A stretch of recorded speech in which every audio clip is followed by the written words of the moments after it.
November 1943, Central Pacific, 5th Amphibious Corps, Admiral Chester W. Nimitz, carrier sortie rate 1,000 sorties per major operation. The war in the Pacific turned sharply in 1943 as the United States unveiled a strategy that confounded Japanese commanders. Rather than battering every fortified island, American forces chose specific targets, struck with overwhelming power, and bypassed others, leaving garrisons to wither in isolation. The first major test came at Tarawa in the Gilbert Islands on 20 November 1943. 5th Amphibious Corps, led by Major General Holland M. Smith, stormed Betio's coral shores, facing a hail of fire from Japanese defenders dug into concrete pillboxes. Battleships and destroyers unleashed naval gunfire, pounding the tiny atoll, but shallow reefs snarled landing craft, leaving Marines exposed to relentless machine gun barrages. The assault claimed approximately 1,000 American dead and about 2,100 wounded in 76 hours of brutal fighting, exposing flaws in reef reconnaissance and the need for heavier pre-landing bombardment. Yet Tarawa's capture secured a vital airfield, extending fighter cover 600 miles toward the Marshall Islands, the next stepping stone. Japanese planners, anticipating a plodding linear advance, had fortified every outpost, expecting each to demand a costly frontal assault. The United States sidestepped this logic. By targeting islands with anchorage potential or terrain suitable for airfields, American strategists under Admiral Nimitz prioritized logistics and air projection over exhaustive conquest. Navy construction battalions known as Seabees transformed beaches into operational airstrips in mere days, pouring runways at 1,000 feet per day when conditions allowed.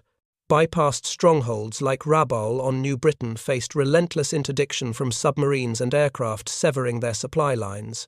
Japanese unit diaries later recovered detailed dwindling rice rations, medicine shortages, and ammunition scarcity, with no major convoy resupply after November 1943.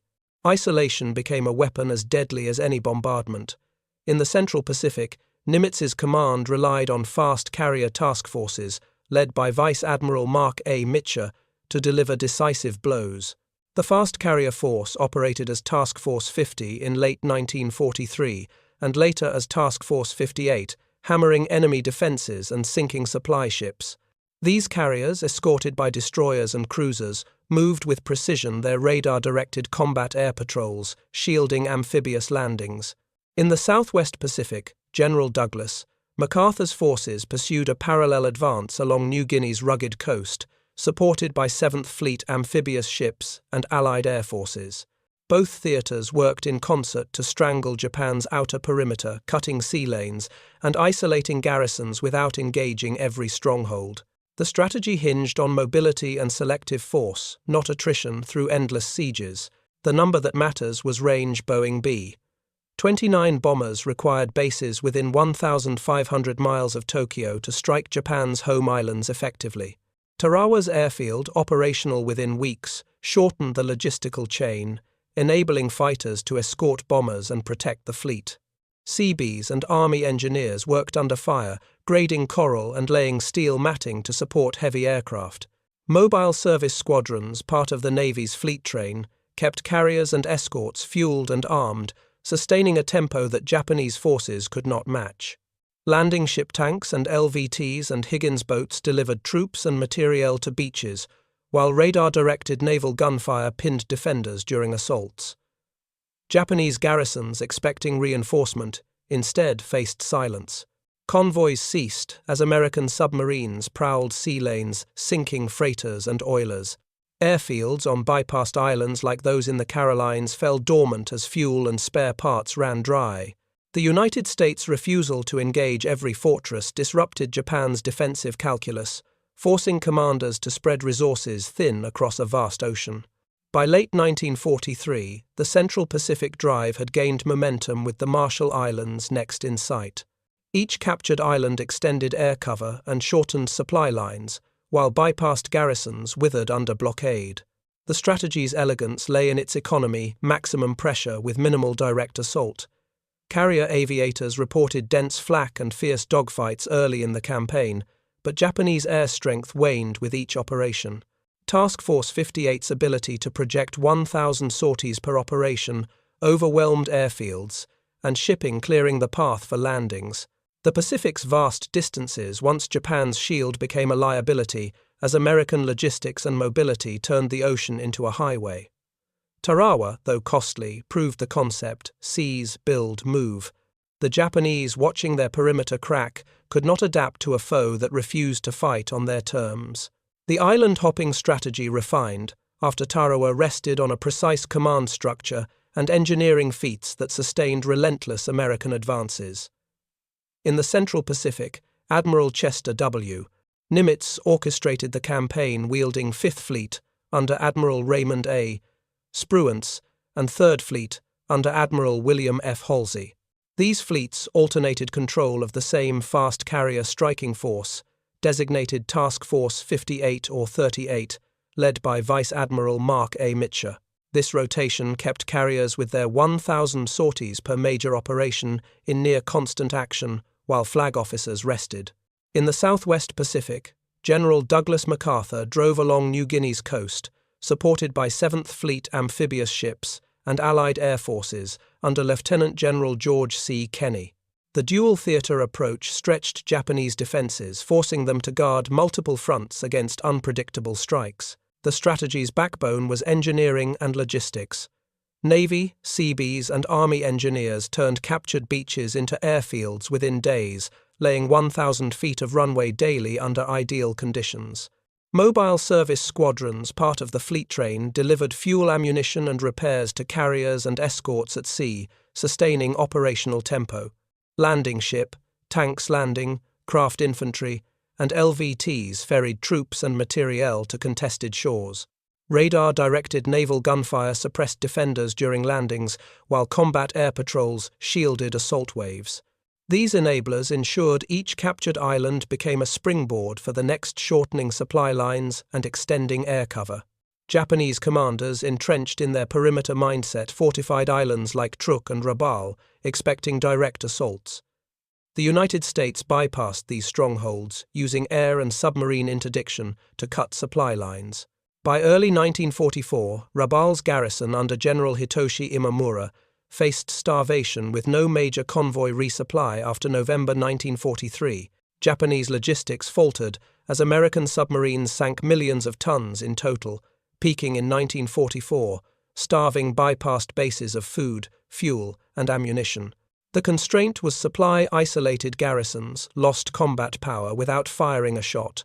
The strategic stakes were clear. Neutralizing Rabaul and Truk without invasion freed resources for the Marianas, where airfields would place Boeing B-29 bombers within 1,500 miles of Tokyo. Seizing these islands would sever Japan's sea lanes, isolate its southern empire, and set conditions for Iwo Jima and Okinawa. The United States aimed not to conquer every island, but to dismantle Japan's ability to resist by choking its supply network and projecting air power. Japanese planners assessing American operational patterns realized the threat, but could not shift resources fast enough to counter the mobile selective American advance. Operation Cartwheel, spanning 1943 to 1944, exemplified this approach in the Southwest Pacific. MacArthur's forces, with Australian allies, seized key points along New Guinea and the Solomons, isolating Rabaul's 100,000 troops. Carrier strikes and submarine patrols ensured no major relief reached the garrison. In the Central Pacific, Nimitz's forces prepared for the Marshalls, where Kwajalein and Roy Namur awaited. Each operation built on the last, with airfields and anchorages enabling the next leap. The United States' ability to project 1,000 sorties per operation overwhelmed Japanese air defenses, clearing skies for landings. Japanese commanders watched their perimeter erode. Unit diaries from bypassed islands described dwindling rations down to 200 grams of rice daily and rising disease. American carrier aviators flying from Task Force 58 noted weaker opposition as Japanese aircraft dwindled. The alternating fleet designations allowed continuous pressure, with Mitscher's carriers striking airfields and shipping, while amphibious forces secured lodgments. The strategy's rhythm seize build bypass disrupted Japan's defensive web, forcing a reactive posture. By early 1944, the United States held the initiative, choosing where and when to strike. The island-hopping strategy's power lay in its ability to isolate Japanese garrisons without costly invasions, strangling their supply lines through relentless interdiction. Operation Cartwheel, unfolding through 1943 and 1944, targeted Rabaul, Japan's fortress in the southwest Pacific. Allied forces under General Douglas MacArthur and Admiral William F. Halsey seized key points in the Solomons and New Guinea, bypassing Rabaul's 100,000 troops. American submarines and aircraft patrolled sea lanes, sinking freighters and oilers, ensuring no major convoy resupply after November 1943. Japanese diaries recorded rations cut to 200 grams daily, with malaria felling troops faster than combat. In the Central Pacific Operation Hailstone, on 17 to 18 February 1944, struck Truk Lagoon, Japan's major fleet base. Task Force 58, under Vice Admiral Marc A. Mitscher launched about 1,200 sorties over 2 days, destroying over 250 aircraft and about 30 merchant ships. Truk's airfields and anchorages, once a hub for Japan's combined fleet, became unusable without a ground assault. Fuel tanks burned for days, visible 50 miles at sea.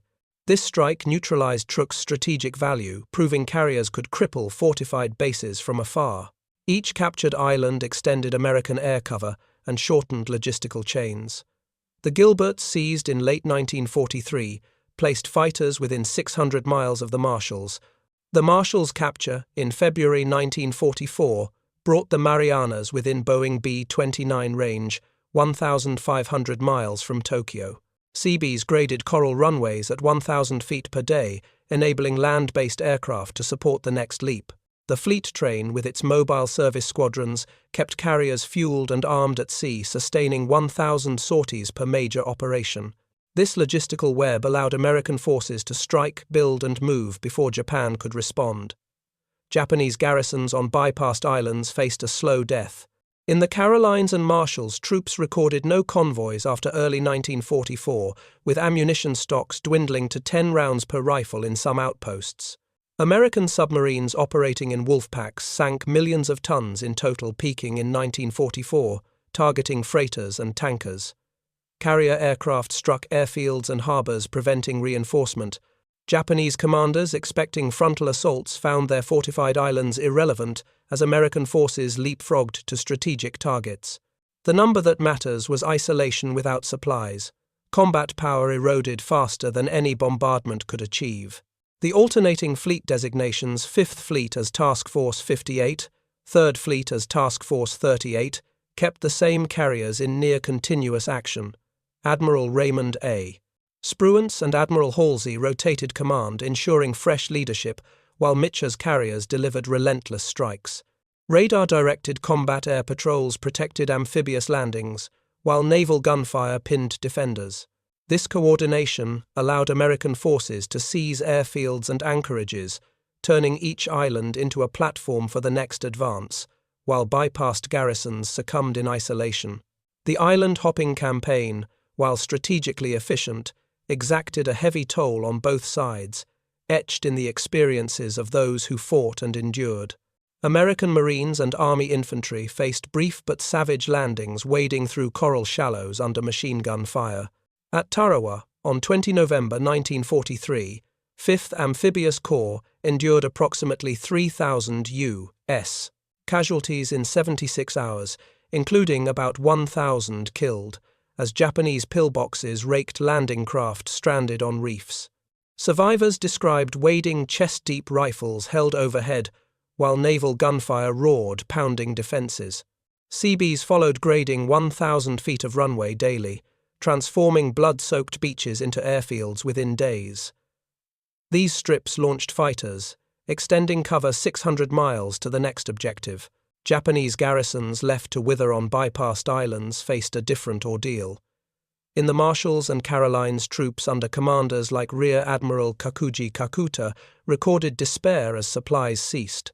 By mid-1944, diaries from Rabaul's 100,000 troops detailed rations at 200 grams of rice daily, with no major convoys arriving after November 1943.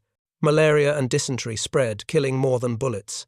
Ammunition dwindled to 10 rounds per rifle on some outposts, rendering fortified positions useless. Japanese soldiers, trained for decisive battles, instead faced starvation and silenced their radios unanswered, as American submarines sank millions of tons in total, peaking in 1944. Carrier aviators from Task Force 58, under Vice Admiral Marc A. Mitscher, flew grueling deck cycles, launching 1,000 sorties per major operation. They reported diminishing Japanese air resistance after early 1944 as enemy fighters dwindled. Pilots described long missions over open water, striking airfields and shipping to prevent reinforcement. Combat air patrols guided by radar-shielded fleets from air attack, though losses mounted during intense strikes like Operation Hailstone at Truk. Aviators noted burning fuel dumps visible 50 miles away, a testament to carrier power. Yet fatigue and flak took their toll in heavy operations. On the ground, American assault waves relied on precise coordination. Naval bombardment, directed by radar, softened defenses, while landing ship tanks, landing craft infantry, and LVTs delivered troops to beaches. At Kwajalein, from 31 January to 3 February 1944, 4th Marine Division and 7th Infantry Division secured the atoll with fewer casualties than Tarawa, applying lessons in reef navigation and fire. Support. Seabees and Army engineers followed, building fuel farms and anchorages to sustain the fleet train. The number that matters was speed. Airfields operational in 10 days enabled the next leap. Japanese troops, isolated and outmaneuvered, grappled with the strategy's psychological weight. Post-war testimonies from survivors described watching American carriers on the horizon untouchable, as their own aircraft rusted on unusable strips. In the Solomons, General Hitoshi Imamura's forces at Rabaul sent desperate signals for resupply unanswered as American submarines prowled. The contrast was stark. American troops, supported by the fleet train, fought with fuel and ammunition to spare, while Japanese defenders counted bullets and grains of rice. The island-hopping approach, by avoiding every stronghold, turned Japan's defensive depth into a liability, leaving garrisons to decay in isolation. The island-hopping campaign gained relentless momentum through 1944 as American forces seized critical islands and shattered Japanese defenses with precision. Guadalcanal, secured by 9 February 1943 after 6 months of grinding combat, marked the first break in Japan's southern perimeter. 1st Marine Division and 14th Corps, under Major General Alexander M. Patch, endured jungle fighting and naval clashes, sinking Japanese hopes of reinforcement. The victory extended air cover 600 miles, setting the stage for Operation Cartwheel's isolation of Rabaul's 100,000 troops.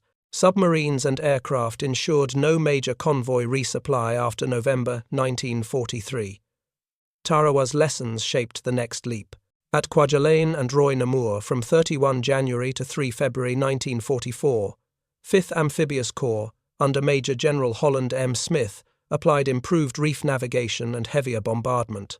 Naval gunfire suppressed defenses while landing ship tanks delivered troops. Casualties were approximately 2,000 U.S. casualties compared to Tarawa's approximately 3,000 U.S.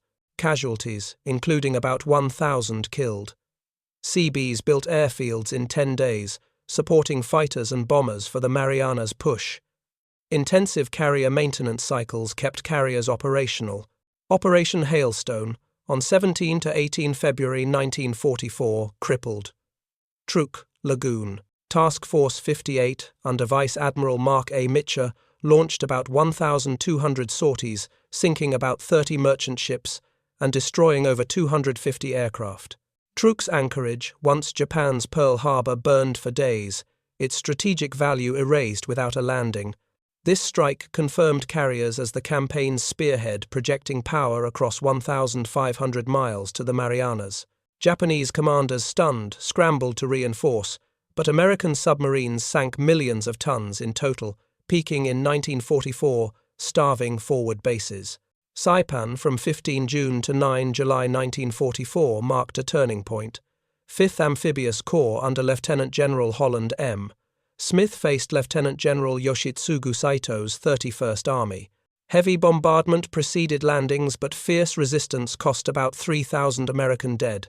Japanese pilots cursed radar tracking their formations. Saipan's fall placed Tokyo within Boeing B-29, range 1,500 miles away, triggering Prime Minister Hideki Tojo's resignation on 18 July 1944. Seabees built airfields in weeks, enabling very heavy bombers to strike Japan directly. The Battle of the Philippine Sea on 19 to 20 June 1944 obliterated Japan's carrier aviation. Task Force 58 destroyed approximately 550 to 640 Japanese aircraft, about 123 U.S. aircraft lost in what pilots called the Marianas turkey shoot. Japan's trained naval aviators, reduced to fewer than 1,000, could not contest further landings. Guam from 21 July to 10 August and Tinian from 24 July to 1 August 1944 completed the Marianas network. 3rd Amphibious Corps and 5th Amphibious Corps secured airfields and anchorages supporting sustained bombing of Japan. In the Southwest Pacific, MacArthur's forces leapfrogged New Guinea, isolating Japan's 18th Army. By October 1944, Leyte landings and the Battle of Leyte Gulf, from 23 to 26 October, broke Japan's remaining surface fleet. 7th Fleet's amphibious lift and Allied air forces overwhelmed defenses, sinking 4 carriers and 3 battleships. The United States now held sea control, with carriers launching 1,000 sorties per operation. The Pacific War's tide had turned decisively as Japan's perimeter crumbled under the weight of selective, overwhelming strikes. The island-hopping strategy shattered Japan's defensive illusions by mid-1944, as selective strikes exposed the fragility of its fortified perimeter. Japan's planners had banked on an impenetrable shield of island fortresses, each designed to bleed American forces in protracted battles. The United States, under Admiral Chester W, Nimitz and General Douglas MacArthur, refused this script, bypassing strongholds like Rabaul and Truk to target vulnerabilities. By seizing key islands and isolating others, American forces turned Japan's defensive depth into a liability, strangling garrisons without firing a shot. The number that matters was range Boeing B-29 bombers based 1,500 miles from Tokyo could now strike Japan's heart. The Battle of the Philippine Sea on 19 to 20 June 1944 marked the decisive break. Task Force 58, under Vice Admiral Marc A. Mitscher, inflicted approximately 550 to 640 Japanese aircraft losses, while about 123 U.S. aircraft were lost. Japanese carriers, stripped of trained pilots, became floating shells unable to contest the Marianas landings. Japanese aviators cursed American radar pinpointing formations at 50 miles. Saipan's fall on 9 July 1944, under Lieutenant General Holland M. Smith's 5th Amphibious Corps crushed Lieutenant General Yoshitsugu Saito's 31st Army. The island's airfields, built by Seabees in weeks, enabled direct strikes on Tokyo, forcing Prime Minister Hideki Tojo's resignation on 18 July 1944. Japan's perimeter strategy unraveled as bypassed garrisons withered. Rabaul's 100,000 troops under General Hitoshi Imamura received no major convoy resupply after November 1943, with rations at 200 grams daily. American submarines, sinking millions of tons in total, peaking in 1944, ensured isolation. Truk, gutted by Operation Hailstone's about 1,200 sorties in February 1944, lay impotent, its airfields and anchorage destroyed. The United States' refusal to assault every stronghold forced Japan to shift focus. By late 1944, planners pivoted to the Philippines, and by 1945 to Ketsugo, a desperate homeland defense plan, acknowledging the outer islands' collapse. Carrier power and logistics drove this inflection. Task Force 58, alternating with Task Force 38, maintained relentless pressure with radar-guided combat air patrols shielding landings. Seabees and Army engineers built airfields at 1,000 feet daily, turning coral into bomber bases. The fleet train's mobile squadrons kept carriers fueled and armed, sustaining 1,000 sorties per operation. Japan, unable to match this mobility, saw its airfields fall silent, with aircraft grounded for lack of fuel and parts. Post-war Japanese records described commanders watching American fleets bypass their forts powerless to respond. The Marianas, secured by August 1944, became the campaign's fulcrum. Guam and Tinian, taken by 3rd and 5th Amphibious Corps, hosted airfields for Boeing B-29 raids, which began striking Japan in November 1944. These bases, within 1,500 miles of Tokyo, shifted the war's gravity, forcing Japan to confront direct attacks on its home islands. The myth of an impregnable perimeter collapsed as American forces choosing their battles dismantled Japan's ability to wage war across the Pacific. The island-hopping campaign's success culminated in 1945 as Japan's Pacific Empire collapsed under the weight of American strategy. Bypassed garrisons like Rabaul's 100,000 troops surrendered in August and September 1945, their supplies exhausted. No major convoys had reached them since November 1943, with rations reduced to 200 grams of rice daily and ammunition to 10 rounds per rifle. American submarines sinking millions of tons in total peaking in 1944, and carrier strikes ensured isolation, rendering fortified islands irrelevant without a single landing. The strategy's genius lay in its economy maximum impact through selective, decisive blows.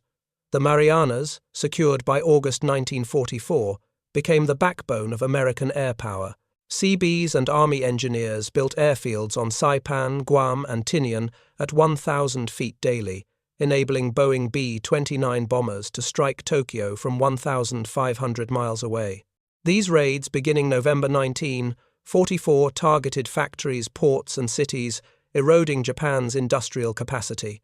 Iwo Jima, seized from 19 February to 26 March 1945 by 5th Amphibious Corps, under Major General Harry Schmidt, provided a fighter-escort and emergency landing base with roughly 2,200 to 2,400 B-29 landings recorded in 1945. Okinawa, from 1 April to 22 June 1945, marked the campaign's largest amphibious assault. 10th Army under Lieutenant General Simon B. Buckner faced Japan's 32nd Army, led by Lieutenant General Mitsuru Ushijima. Over 12,000 American lives were lost, with kamikaze attacks sinking 36 ships and damaging 368. Yet Okinawa's airfields and anchorages built by Seabees supported the final push, placing Japan's home islands under constant pressure. Carrier Task Force 58, launching 1,000 sorties per major operation, neutralized air opposition, while the fleet train sustained sea control.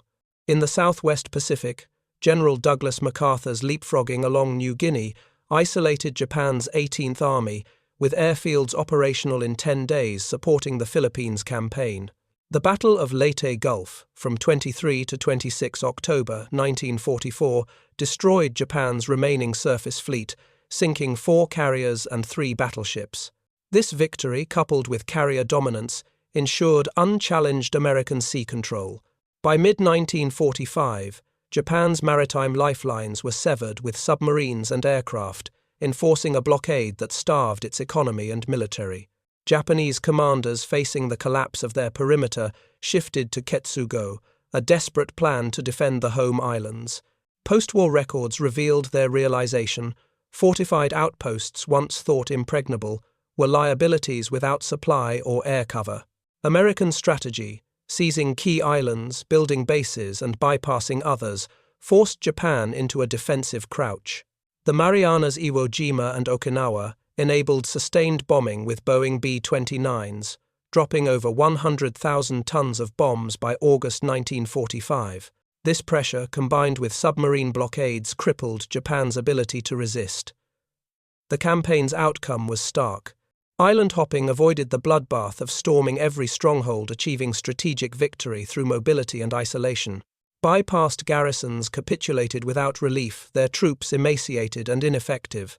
American airfields, built with precision, projected power across 1,500 miles, while carriers and submarines choked Japan's supply lines. By August 1945, the Pacific War's endgame was clear. Japan, isolated and bombarded, faced invasion or surrender. Island hopping had dismantled an empire, not by conquering every inch, but by choosing battles that broke Japan's will to fight.